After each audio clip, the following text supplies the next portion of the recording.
Welcome back, everyone. I've been wanting to do a sci-fi horror story for a while now, and today's the day. You're going to love this chilling tale from beyond the stars. As always, I love reading your comments, so leave them below. Let me know what you think, give suggestions, or just say hi. And don't forget to like the video and subscribe if you haven't yet. And remember to laugh a little, it's good for the soul. Alright, let's get this sci-fi nightmare started. Get ready for some creepy, otherworldly thrills.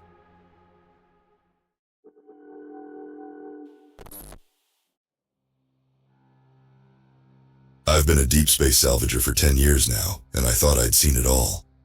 But I was wrong, so very wrong. It started with a message from our employer, a faceless mega corporation that owned more planets than I could count. They'd found a derelict ship, a massive beast of a vessel that had been drifting in the void for years. Our job was to strip it for parts, everything from the engines to the silverware. We were a motley crew, 6 of us in total. There was our captain, a grizzled veteran named Harker, who'd been in the business twice as long as I had. There was our engineer, a brilliant young woman named Chandra, who could fix anything with a power supply. There was our medic, a gruff, no-nonsense man named Keller, who'd seen more than his fair share of horrors. And then there were the rookies, 2 fresh-faced kids named Liam and Mira, who were eager to prove themselves. The journey to the derelict was uneventful, but as we approached, I couldn't shake a feeling of unease. The ship was a behemoth, easily 3 times the size of our own vessel. It was a patchwork of different designs, a testament to the countless upgrades and retrofits it had undergone over the years. But it was the silence that was the most unnerving.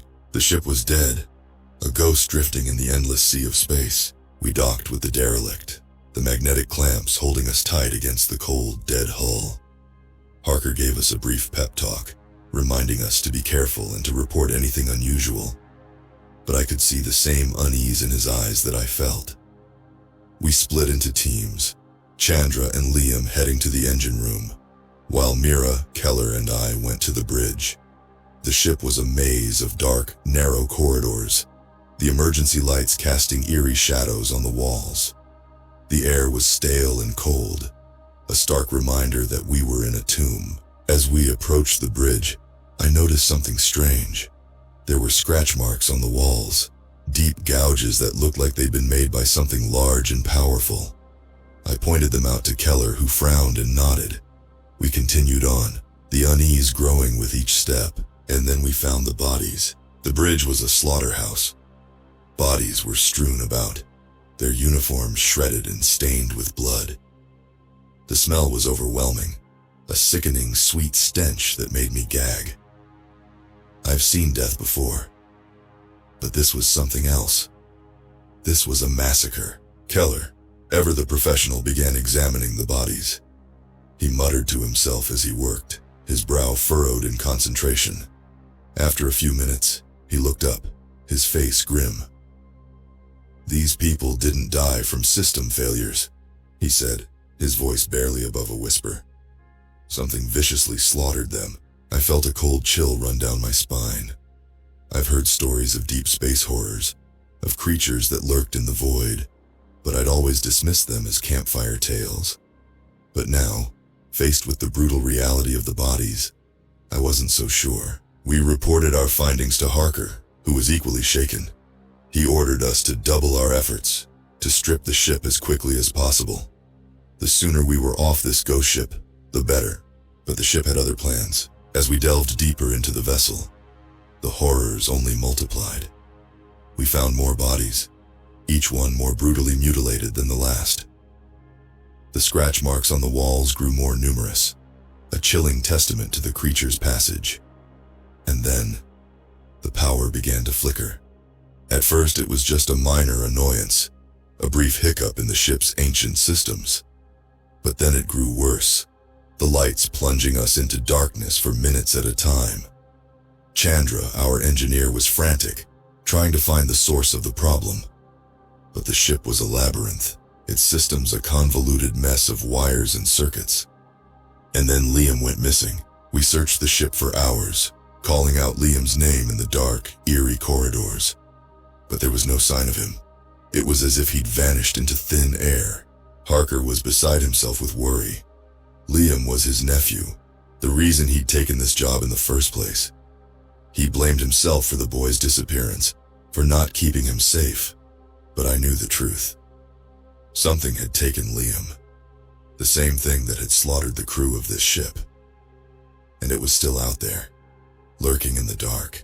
The power continued to flicker, plunging us into darkness for longer and longer periods. Chandra was at her wit's end, her face a mask of exhaustion and worry. She'd found the source of the problem, a blown-out circuit in the ship's main power grid. But the circuit was located in the deepest, darkest part of the ship, a place we'd yet to explore. Harker, desperate to find Liam, volunteered to go with Chandra. The rest of us were to continue stripping the ship, to get as much done as we could before the power failed completely. But I couldn't shake the feeling of unease. The ship was a tomb, a graveyard of the unknown, and we were the grave robbers, disturbing the rest of the dead. I voiced my concerns to Keller, who nodded in agreement. "We're not alone on this ship," he said, his voice barely above a whisper. "I can feel it." We decided to stick together, to explore the ship as a group. We were determined to find Liam, to get off this ghost ship once and for all. But the ship had other plans. As we delved deeper into the vessel, the horrors only multiplied. We found more bodies, each one more brutally mutilated than the last. The scratch marks on the walls grew more numerous, a chilling testament to the creature's passage. And then, we heard it, a low, guttural growl echoing through the dark, empty corridors. We froze, our hearts pounding in our chests.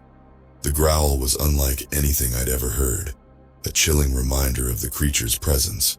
Keller, ever the brave one, stepped forward.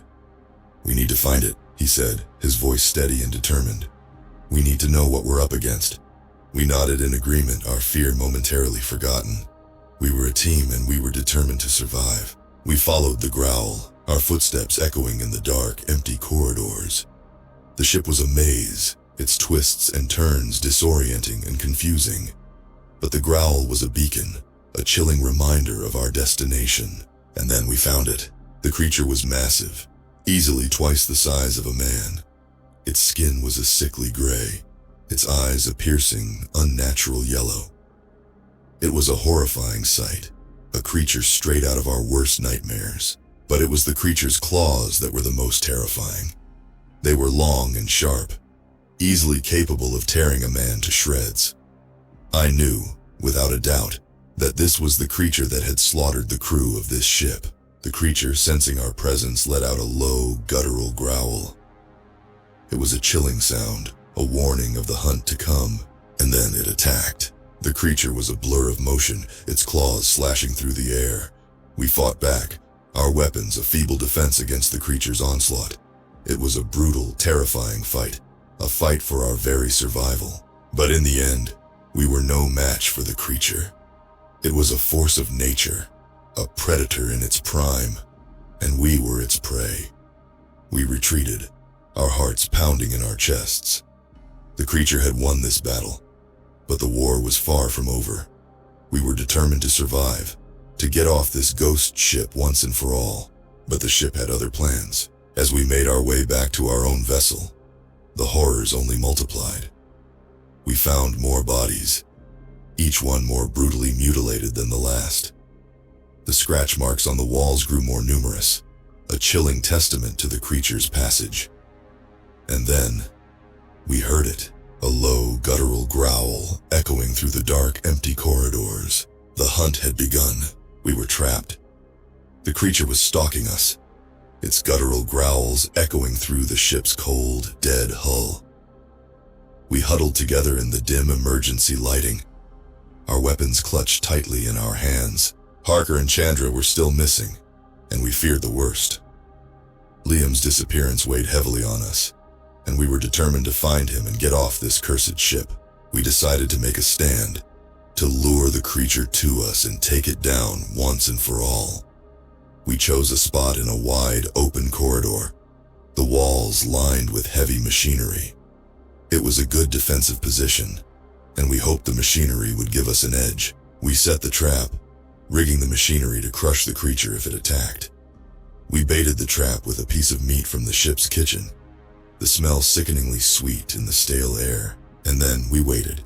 The minutes dragged on, the silence broken only by the occasional flicker of the lights. The tension was palpable, and we were all on edge. And then it came. The creature was a blur of motion, its claws slashing through the air. It was drawn to the bait, its unnatural yellow eyes gleaming with hunger. We attacked, our weapons blazing in the dim light. The creature was a formidable opponent, its claws and teeth tearing through our defenses. But we were prepared. As the creature lunged at us, we triggered the trap. The heavy machinery groaned and shuddered, the sound of twisting metal echoing through the corridor, and then silence. We approached the machinery cautiously, our weapons still at the ready. The creature was trapped, its body crushed and mangled beneath the heavy weight. It was a gruesome sight, but we felt a sense of relief. The creature was dead, and we were one step closer to getting off this cursed ship.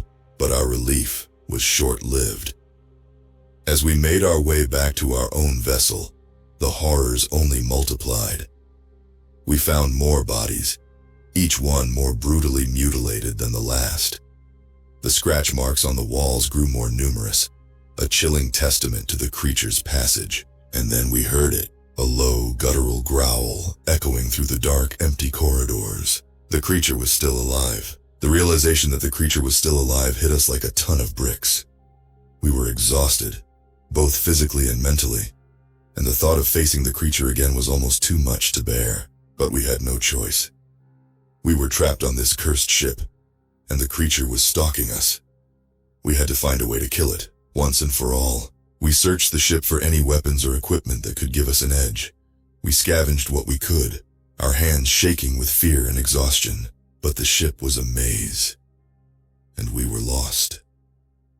The emergency lights flickered and died, plunging us into darkness. The guttural growls of the creature echoed through the corridors, a chilling reminder of our impending doom. And then one by one we started to crack. Keller, our stoic medic, was the first to go. He started muttering to himself, his eyes wide and unseeing. He was lost in his own personal hell, reliving the horrors he'd witnessed. Mira, the young rookie, was next. She started screaming, her voice echoing through the dark, empty corridors. She was convinced the creature was right behind her, and nothing we said could calm her down. And then it was my turn. I started seeing things, shadows in the corners of my eyes. The scratch marks on the walls seemed to move and twist, forming into chilling, unnatural shapes. I was losing my mind, and I knew it. The horrors of the ship, the constant fear and exhaustion were too much for me to handle, but I couldn't give up. I had to find a way to kill the creature, to save my crew and get off this cursed ship. And so I descended into the darkness, my mind and body screaming in protest. I was a man on the edge, and I was determined to see this through no matter the cost. But the ship had other plans. As I delved deeper into the vessel, the horrors only multiplied. I found more bodies, each one more brutally mutilated than the last. The scratch marks on the walls grew more numerous, a chilling testament to the creature's passage. And then I found it, the creature's lair, deep in the heart of the ship. It was a sickening sight, the walls and floor covered in blood and gore, and in the center of the lair I found Liam. Liam was alive, but barely. His body was a mass of bruises and cuts, and he was shivering with cold and fear. I approached him cautiously, my heart pounding in my chest. I was relieved to find him alive, but I was also wary. The creature was nearby, and I didn't want to alert it to our presence. But Liam was in no condition to move. He was too weak, too injured. I had to find a way to kill the creature, to save Liam and get off this cursed ship. And so, I searched the lair, my hands shaking with fear and exhaustion. I was determined to find a weakness, a way to kill the creature. And then I found it, a series of strange, alien symbols etched into the wall of the lair. They were unlike anything I'd ever seen, a chilling reminder of the creature's unknown origins. But it was the symbol in the center that caught my eye. It was a perfect circle bisected by a single straight line. I've seen that symbol before. In an old dusty book on deep space horrors. It was the symbol of the Void Walkers, a race of ancient, powerful beings that lurked in the void between galaxies. The Void Walkers were a terrifying race, their powers and abilities beyond our understanding. They were said to be able to control the very fabric of reality, to bend it to their will, and they were said to be able to create the creatures, the monstrous beasts that haunted the depths of space. The realization hit me like a ton of bricks. The creature was a Void Walker's creation, a weapon of unknown, terrifying power. But the book also held a secret, a way to kill the creatures. The Void Walkers were bound by their own rules, their own laws, and one of those laws was that their creations could be killed by a single specific method. For the creatures, that method was the symbol of the Void Walkers. The symbol was a key, a way to access the creature's very essence. And once that essence was accessed, it could be destroyed. I was filled with a new sense of hope, of determination. I had a way to kill the creature, to save Liam and my crew and get off this cursed ship. But the creature had other plans. As I prepared to use the symbol, the creature attacked. It was a blur of motion, its claws and teeth tearing through my defenses. But I was ready. I activated the symbol, the alien symbols glowing with an unnatural, chilling light, and then the creature screamed. The creature's scream was unlike anything I'd ever heard, a chilling, otherworldly sound that echoed through the ship's cold, dead hull. I was filled with a new sense of hope, of determination. The symbol was working, and I was one step closer to killing the creature and getting off this cursed ship. But the creature was not going down without a fight. It attacked with renewed ferocity, its claws and teeth tearing through my defenses. I fought back with everything I had, my weapons blazing in the dim alien light.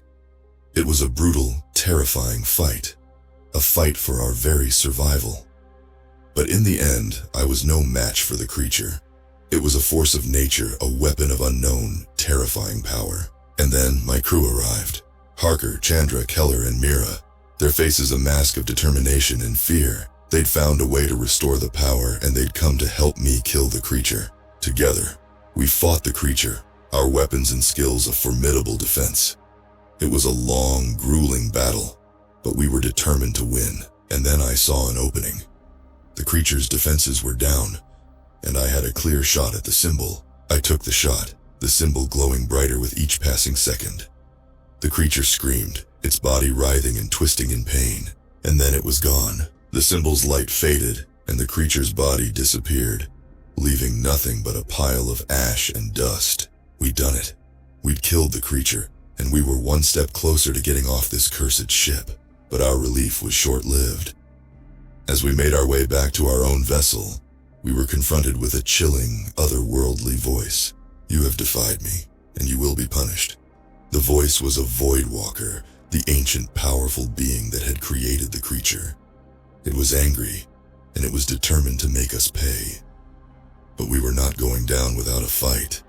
We were a team, and we were determined to survive. And so, we prepared for the final battle, our hands shaking with fear and exhaustion. We were a small, insignificant force, facing off against a being of unknown, terrifying power. But we were not alone. The spirits of the ship's crew, the hundreds of men and women who'd been brutally slaughtered, were with us. They were determined to see justice done, and they were determined to help us win. And so, we fought the Void Walker, our weapons and skills a formidable defense. It was a long, grueling battle, but we were determined to win. And in the end, we were victorious. The Void Walker was defeated, and we were free. We'd survived the horrors of the ship, the creature, and the Void Walker. We were a team, and we'd proven that we could overcome any obstacle, no matter how insurmountable it may seem.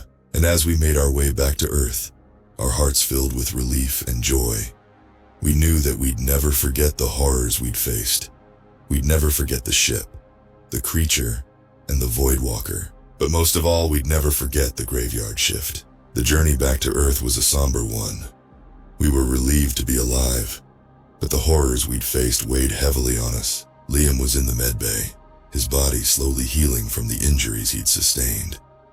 He was a changed man, his eyes haunted, and his demeanor quiet and reserved. We tried to talk to him, to understand what he'd gone through, but he was unwilling or unable to speak of it. He was lost in his own personal hell, and we feared he'd never be the same. Harker was a broken man, his guilt and grief over Liam's ordeal consuming him. He blamed himself for not being able to protect his nephew, and he was determined to make it right. Chandra and Keller were a comforting presence, their skills and knowledge a valuable asset. They were determined to help us heal, both physically and mentally. And Mira, the young rookie, was a beacon of hope. She was determined to learn from our experiences, to become a better salvager and a better person. But the horrors of the ship were not over. The Voidwalker, in its anger and spite, had left a parting gift. The ship was a ticking time bomb, its systems and structures slowly breaking down. It was a chilling reminder of the Voidwalker's power, and a terrifying reminder of our own mortality. We were in a race against time, and we were determined to win. We worked tirelessly, our hands and minds a blur of motion. We were a team, and we were determined to survive. And in the end, we were victorious. We'd managed to stabilize the ship, and we were on our way back to Earth. But our relief was short-lived. As we approached Earth, we were confronted with a chilling, otherworldly voice. "You have defied me, and you will be punished." The voice was a Voidwalker, the ancient, powerful being that had created the creature. It was angry, and it was determined to make us pay. But we were not going down without a fight. We were a team, and we were determined to survive. And so, we prepared for the final battle, our hands shaking with fear and exhaustion. We were a small, insignificant force, facing off against a being of unknown, terrifying power. But we were not alone. The spirits of the ship's crew, the hundreds of men and women who'd been brutally slaughtered, were with us. They were determined to see justice done, and they were determined to help us win. And so, we fought the Voidwalker, our weapons and skills a formidable defense. It was a long, grueling battle, but we were determined to win. And in the end, we were victorious. The Voidwalker was defeated, and we were free. We'd survived the horrors of the ship, the creature, and the Voidwalker. We were a team, and we'd proven that we could overcome any obstacle, no matter how insurmountable it may seem. And as we made our way back to Earth, our hearts filled with relief and joy. We knew that we'd never forget the horrors we'd faced. We'd never forget the ship, the creature, and the Voidwalker. But most of all, we'd never forget the graveyard shift. The years have passed, and the horrors of the graveyard shift have faded into memory. But the legacy of our experiences lives on. In the stories we tell and the lessons we've learned, Liam has found a new purpose in life, using his experiences to help others who face trauma and hardship. He's a changed man, but he's found a way to channel his pain and guilt into something positive. Harker has retired from salvaging, his guilt and grief over Liam's ordeal too much to bear. But he's found peace in his retirement, and he's proud of the man Liam's become. Chandra and Keller have continued their work, their skills and knowledge a valuable asset in the world of salvaging. They've faced many challenges and obstacles, but they've always emerged victorious. And Mira, the young rookie, has become a respected and successful salvager. She's learned from our experiences, and she's used that knowledge to become one of the best in the business. But the horrors of the graveyard shift are not forgotten. The ship, the creature, and the Voidwalker have become a cautionary tale, a chilling reminder of the dangers that lurk in the depths of space. And the symbol of the Voidwalkers, the key to killing the creatures, has become a beacon of hope. It's a reminder that, no matter how powerful and terrifying the enemy may seem, there's always a way to fight back. But most of all, the graveyard shift has become a symbol of our team, of the bond we forged in the face of unspeakable horrors. It's a reminder that, no matter how dark and bleak the world may seem, there's always a light at the end of the tunnel. And as I sit here, an old man with a lifetime of experiences, I know that I'll never forget the graveyard shift. I'll never forget the ship, the creature, and the Void Walker. But most of all, I'll never forget the team, the bond we forged, and the lessons we've learned. And I'll always be grateful for the graveyard shift, for it's made me the man I am today.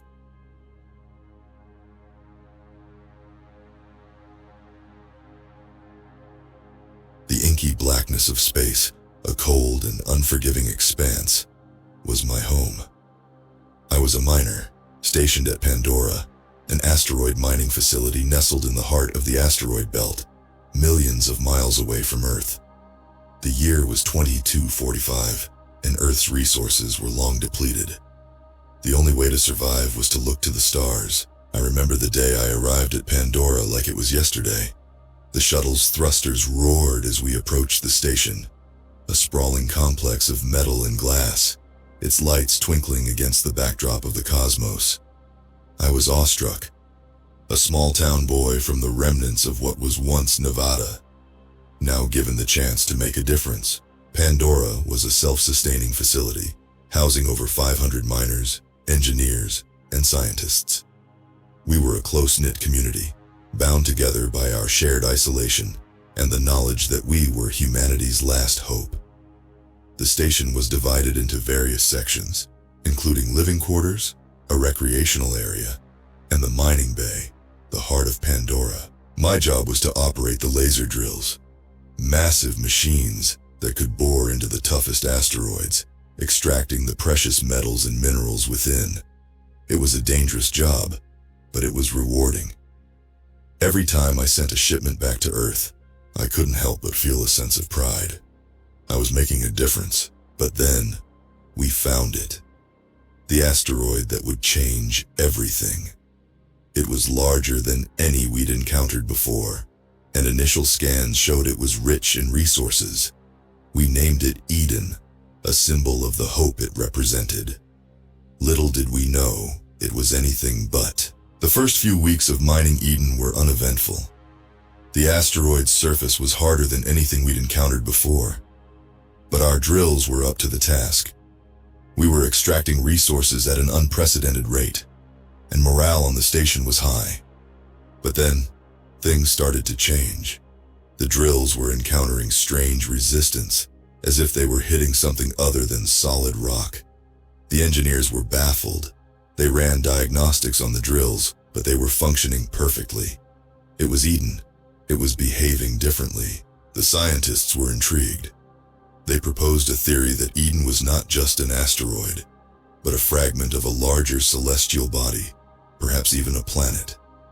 They believed that the resistance the drills were encountering was due to the presence of a petrified ecosystem, the remnants of life that once thrived on this alien world. The management was skeptical. They were more concerned about the bottom line than scientific curiosity, but the scientists were persistent. They argued that the discovery of an alien ecosystem could be a game changer, not just for Pandora, but for humanity. It could provide us with new resources, new technologies, and most importantly, the knowledge that we were not alone in the universe. In the end, the management agreed to a compromise. The mining would continue, but a team of scientists would be sent to Eden to investigate the strange phenomenon. I was chosen to accompany them, to operate the drills and assist with the investigation. The day we landed on Eden, I felt a strange sense of awe. I was standing on an alien world, a place that no human had ever set foot on before. The surface was a strange, shimmering black, like obsidian. The scientists were excited, their eyes alight with curiosity and anticipation. But as we delved deeper into the asteroid, the excitement turned to unease. The petrified remains of the alien ecosystem were unlike anything we'd ever seen.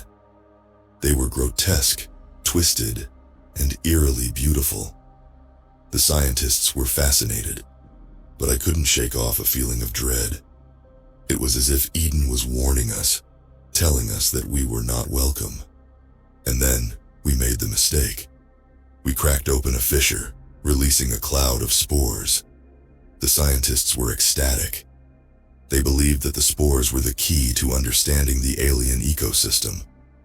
But I knew, deep down, that we had just unleashed something terrible. The first few days after the incident on Eden were eerily calm. The scientists were busy analyzing the spores, and I was back to my usual routine, operating the drills and sending shipments of resources back to Earth. The management was pleased with the increased productivity, and the miners were in high spirits, oblivious to the potential danger lurking in the heart of Pandora. But then, things started to change. It was subtle at first, easy to dismiss as mere coincidence. Miners were reporting strange symptoms, such as headaches, nausea, and fatigue. The medical team was baffled. They ran a series of tests, but they couldn't find any evidence of illness or infection. Then, the symptoms started to escalate. Miners were experiencing hallucinations, vivid and terrifying visions of grotesque creatures and alien landscapes. The medical team was alarmed. They suspected that the miners were suffering from some form of psychological trauma, perhaps triggered by the isolation and stress of living in space. But I knew the truth. I had seen the spores, had witnessed their alien beauty. I knew that they were responsible for the miners' suffering. I tried to warn the management, to tell them about the danger we had unleashed on Eden. But they were skeptical. They were more concerned about the bottom line than the well-being of their miners. In the end, I decided to take matters into my own hands. I convinced the medical team to let me assist with the investigation. I hoped that, with my first-hand knowledge of Eden and the spores, I could help them uncover the truth and find a way to stop the spread of the infection. The investigation was a nightmare. The miners' symptoms were escalating, and the medical team was at a loss. They tried a series of treatments, from antipsychotics to sedatives, but nothing seemed to work. The miners were in agony, their bodies racked with pain and their minds tormented by visions of a world that was not their own. But then we made a discovery. We found a pattern in the miners' symptoms, a correlation between the severity of their condition and their exposure to the spores. The miners who had been present on Eden, who had witnessed the release of the spores, were the most affected. The medical team was alarmed. They suspected that the spores were not just a psychological trigger, but a physical one as well. And then, the first transformation happened.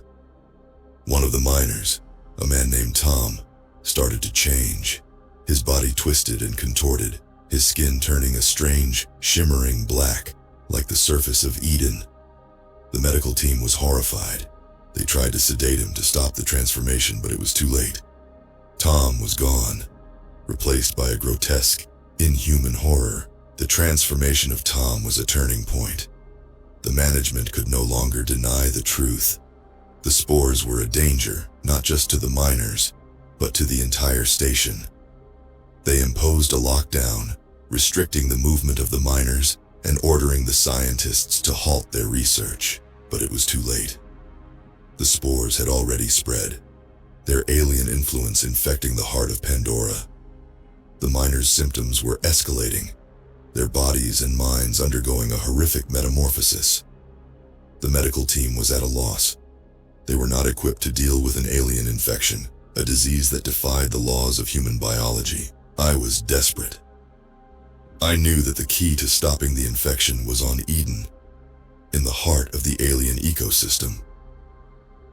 I convinced the management to let me lead a team back to the asteroid, to find a way to stop the spores and save the miners. The journey back to Eden was a descent into horror. The asteroid was no longer a symbol of hope, but a harbinger of doom. The petrified remains of the alien ecosystem were twisted and grotesque, a testament to the terrible power of the spores. The team was on edge, their minds tormented by the knowledge of what was happening back on Pandora. We delved deeper into the asteroid, our path lit by the eerie glow of the alien rock. The silence was oppressive, broken only by the hum of our equipment and the occasional crackle of the radio. And then, we found it. The heart of the ecosystem, a vast cavern filled with strange, pulsating growths. The air was thick with spores, their alien influence a palpable presence. The team was horrified, but I knew that this was our only hope. We collected samples of the growths and the spores, hoping to find a way to stop their spread. But then disaster struck. One of the team members, a scientist named Sarah, was infected.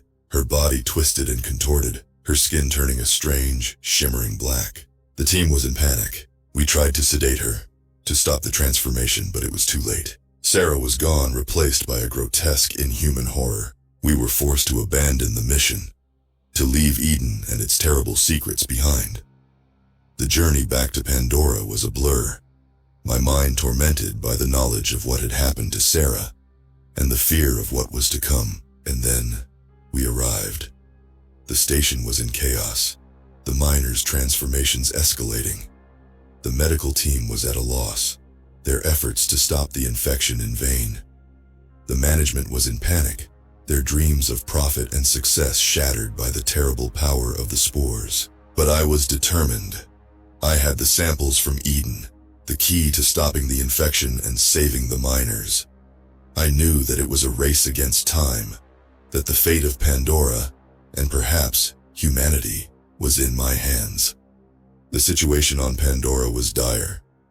The miners' transformations were escalating, their bodies and minds undergoing a horrific metamorphosis. The medical team was at a loss, their efforts to stop the infection in vain. The management was in panic, their dreams of profit and success shattered by the terrible power of the spores. But I was determined. I had the samples from Eden, the key to stopping the infection and saving the miners. I knew that it was a race against time, that the fate of Pandora, and perhaps humanity, was in my hands. I worked tirelessly, day and night, analyzing the samples and searching for a way to stop the spores. The medical team was by my side, their expertise and support invaluable in the face of the alien threat. The management was surprisingly cooperative, their desperation to save the station overriding their usual greed and skepticism. But the spores were a formidable enemy. Their alien biology defied the laws of human science, their influence a terrible and unstoppable force. The miners' transformations were escalating, their bodies and minds twisted and contorted by the power of the spores. The medical team was in despair, their efforts to stop the infection in vain. But then, I made a breakthrough. I discovered a pattern in the spores' influence, a correlation between their power and the presence of a certain enzyme in the alien growths. The medical team was alarmed. They suspected that the enzyme was the key to stopping the spores, to halting the miners' transformations, and saving the station. I was elated.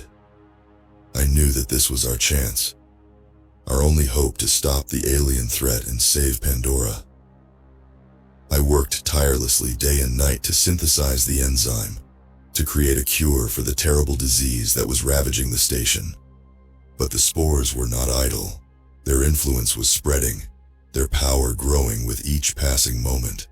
The miners' transformations were escalating, their bodies and minds twisted and contorted by the power of the spores. The medical team was in despair, their efforts to stop the infection in vain. But then I did it. I synthesized the enzyme, created a cure for the terrible disease that was ravaging the station. The medical team was ecstatic. They administered the cure to the miners, hoping to halt their transformations and save their lives. And then, we waited. The silence was oppressive, broken only by the hum of the equipment and the occasional crackle of the radio. The medical team was on edge, their minds tormented by the knowledge of what was at stake. The management was in panic, their dreams of profit and success shattered by the terrible power of the spores. But then, it happened.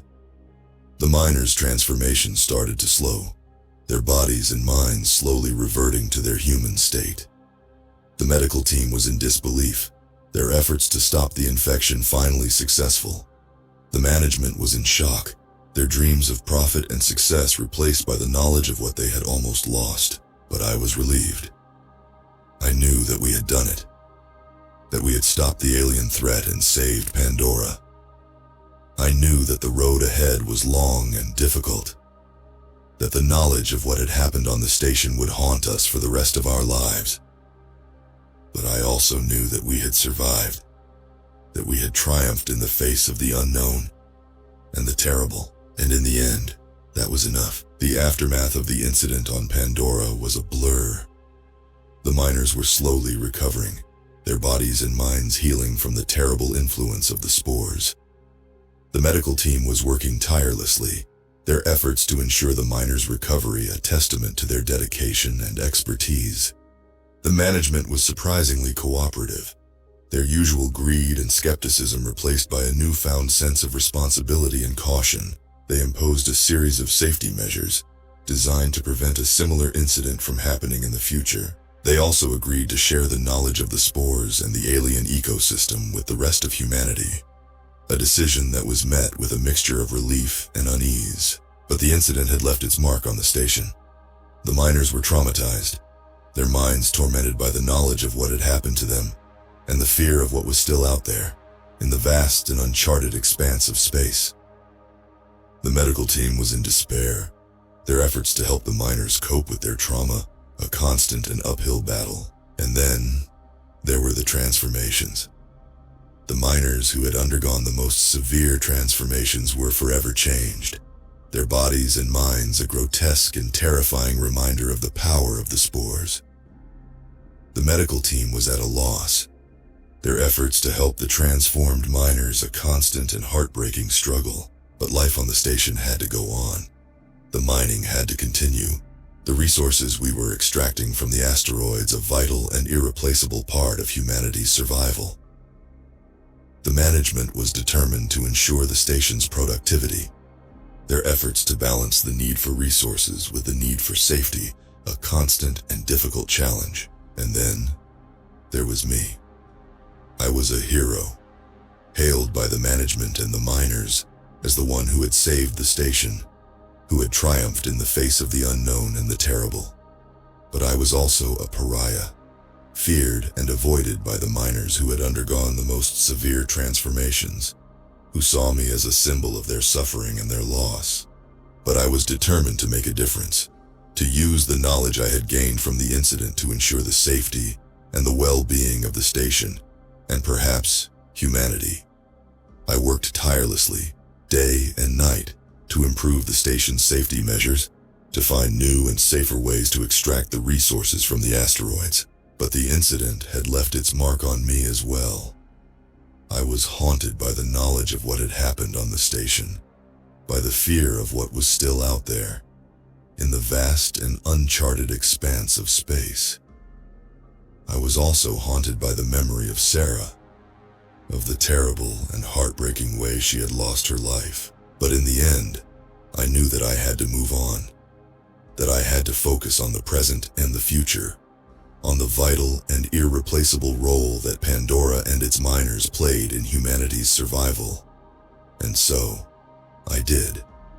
I moved on, my determination and my hope a constant and unwavering presence in the face of the unknown and the terrible. And in the end, that was enough.